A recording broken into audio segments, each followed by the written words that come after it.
નમસ્કાર મિત્રો. તે રાતના 11:30 વાગી રહ્યા છે અને આ વિડીયો એટલે ક્લિક કરી રહ્યો છું કે એક બેનનો અત્યારે મને કોલ આવ્યો હતો.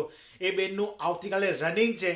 રામચંદ્રને મારો નંબર ક્યાંથી મળ્યો, એમને અત્યારે બહુ હિંમત સાથે મને કોલ કર્યો અને મિત્રો કોલ કરતા લગભગ 15-20 મિનિટ મારી જે વાતો થઈ છે ફોન પર, એ બેન એટલા બધા પેનિક હતા, એટલા બધા હતાશ, મૂંઝવણમાં, ટેન્શનમાં હતા અને લિટરલી એ વાત કરતા હતા ફોન પર રડી પડ્યા હતા કે સર મારું કાલે રનિંગ છે.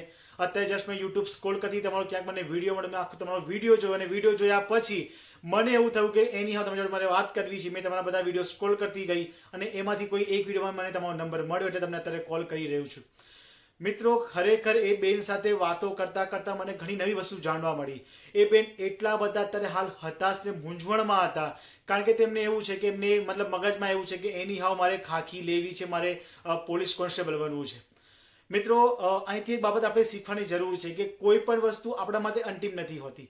ઠીક છે, તમારું ડ્રીમ છે, એની હો તમારે ખાખી મેળવવી, તમે એના માટે અથાગ પ્રયત્નો કરી રહ્યા છો.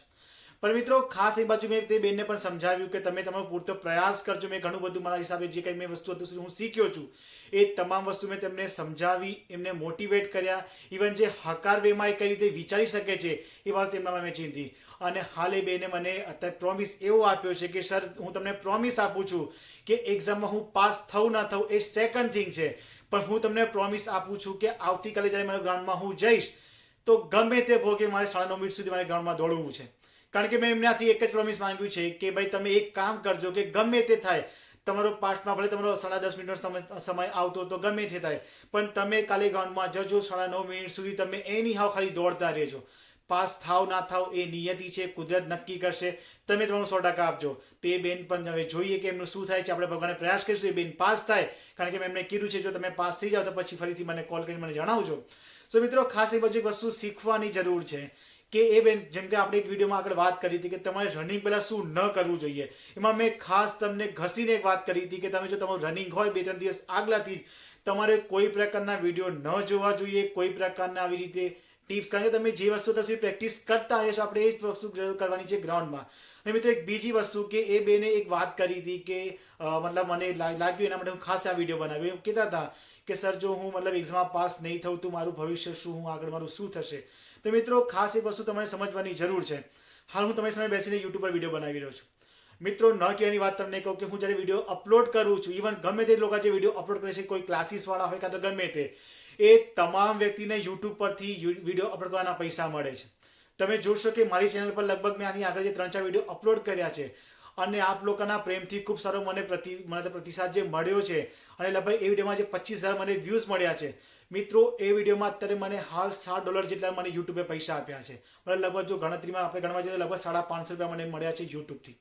મિત્રો આપણું મેઇન પર્પસ એવું હોય છે ડ્રીમ જોબ લીધા પછી કે આપણે મતલબ જીવનમાં કંઈક સારું કરી શકીએ. તો મિત્રો ઘણા બધા રસ્તા છે કે જ્યાંથી તમે ઇન્કમ જનરેટ કરી શકો છો. મિત્રો હું પ્રયાસ કરીશ કે જ્યારે તમે લોકો એક્ઝામથી ફ્રી થતા તેના પછી કે તમે કઈ રીતે યુટ્યુબથી પૈસા અર્ન કરી શકો છો એઝ અ પાર્ટ ટાઈમ તરીકે. ઘણા બધા મિત્રો એવા છે કે જે લોકો આજે પણ મતલબ નવાઈ એવું પામે છે કે ભાઈ યુટ્યુબ ખરેખર પૈસા આપે છે. મિત્રો મતલબ એવરી મંથ મને યુટ્યુબથી લગભગ જો ગણવા જઈએ લમસમ મને 4 થી 5 હજાર રૂપિયા મને ખાલી યુટ્યુબથી મળે છે. તો મિત્રો ખરી તમે યુટ્યુબથી પૈસા મતલબ મેળવી શકો છો. તો ખાસ આપણે એક્ઝામથી તમને શીખવાડીશ, પણ ખાસ એ બધું સમજવાની જરૂર છે કે કોઈ એક્ઝામવાળા જીવનની અંતિમ એક્ઝામ નથી હોતી. કારણ કે આપણે તમામ જાણીએ છીએ કે અત્યારે 2 દિવસ પહેલા જે સેડ ન્યૂઝ આપણને મળ્યા હતા કે એક ભાઈ જે 8 વર્ષથી પોલીસ કોન્સ્ટેબલની તૈયારી કરતા હતા અને ક્યાંક તે મતલબ ગ્રાઉન્ડ પાસ ન કરી શકે અને તેમને એક આપઘાતનું જે પગલું ઉઠાવ્યું. મિત્રો ખરેખર આપણે આટલા મોટા થયા છે, આપણા મતલબ જે મમ્મી પપ્પા છે એ લોકોને ઘણી બધી આપણાથી આશા હોય છે અને ખરેખર કોઈ એક્ઝામ જેની એક્ઝામ અંતિમ નથી હોતી. તમને ઘણા બધા જો, કારણ કે મિત્રો ઘણા બધા મારા મિત્રો એવા છે કે એક સમય જ્યારે એ લોકો એક્ઝામમાં ફેલ થયા હતા તલાટીમાં, ત્યારે એ ભાઈને એવું થઈ ગયું હતું કે ભાઈ હવે મારું આગળ શું થશે. મિત્રો તમે નહીં માનો, એ આજે છેલ્લી તલાટીની એક્ઝામ ગઈ તેમાં આખા ગુજરાતમાં ખૂબ સારો રેન્ક સાથે તેઓ પાસ થયા અને ફક્ત 2 મહિના તેમને જોબ કરીને પછી જોબ છોડીને અત્યારે ક્લાસીસમાં ભણાવવા જાય છે. તો મિત્રો એક સમય ભાઈને એવું લાગતું હતું કે ભાઈ આ જોબ જ મારા માટે બધું જ છે, પણ એ ભાઈ એ જોબ પછી મેળવે પણ છે, જોબ એ કરે છે. ભાઈ જોબ કર્યા પછી એવું લાગે છે કે ભાઈ આમાં મને મજા નથી આવી અને ભાઈ પછી જોબ છોડીને અત્યારે ટીચિંગ સેક્ટરમાં જતા રહ્યા છે.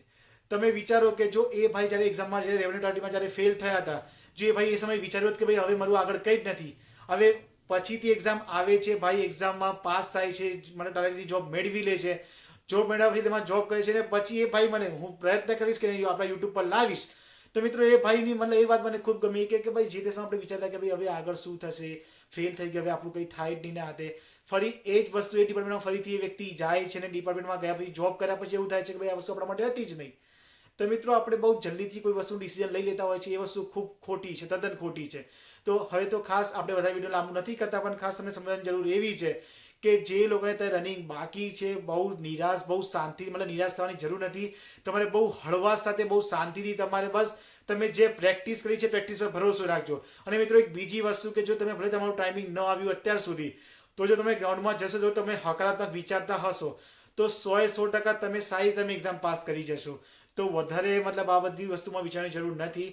સિમ્પલ તમારે ગ્રાઉન્ડ પર જવાનું છે, દોડવાનું છે, દોડાય તો દોડી જજો, પૂરતો પ્રયાસ કરજો. અને મિત્રો જો મને તો મારો અનુભવ એવું કહે છે કે જો તમારું જે ટાઈમ, જેમ કે બે ભાઈઓ માટે જે 25 મિનિટ ટાઈમ છે, બહેનો માટે 5 મિનિટનો ટાઈમ છે, જો તમે નહીં રોકા તો તમે ઓટોમેટિક તમે એક્ઝામમાં પાસ થઈ જવાના છો. તો મિત્રો ખાસ આપણે એક સંકલ્પ સાથે એવું જવાનું છે કે ભાઈ આપણે જે કંઈ અત્યાર સુધી શીખ્યા છે, આપણામાં જે શક્તિ છે, એ દિવસ આપણે લગાવી દેવાની છે. પછી પાસ થાય ન થાય એ ભગવાનના હાથમાં છે. તો મિત્રો વધારે કોઈ વસ્તુમાં પેનિક થવાની જરૂર નથી. આપણે તમામ મતલબ એવું આશા રાખીએ છીએ કે જે બે નથી ઘણા બધા વિદ્યાર્થીઓ હશે તે તમામ લોકોએ ફક્ત અને ફક્ત હકાર વિચારવાની જરૂર છે અને તમામે સારી રીતે પાસ થઈને આવો તેવી આશા છે. ચલો મળીએ છીએ નેક્સ્ટ વિડીયોમાં. જય હિન્દ, જય ભારત.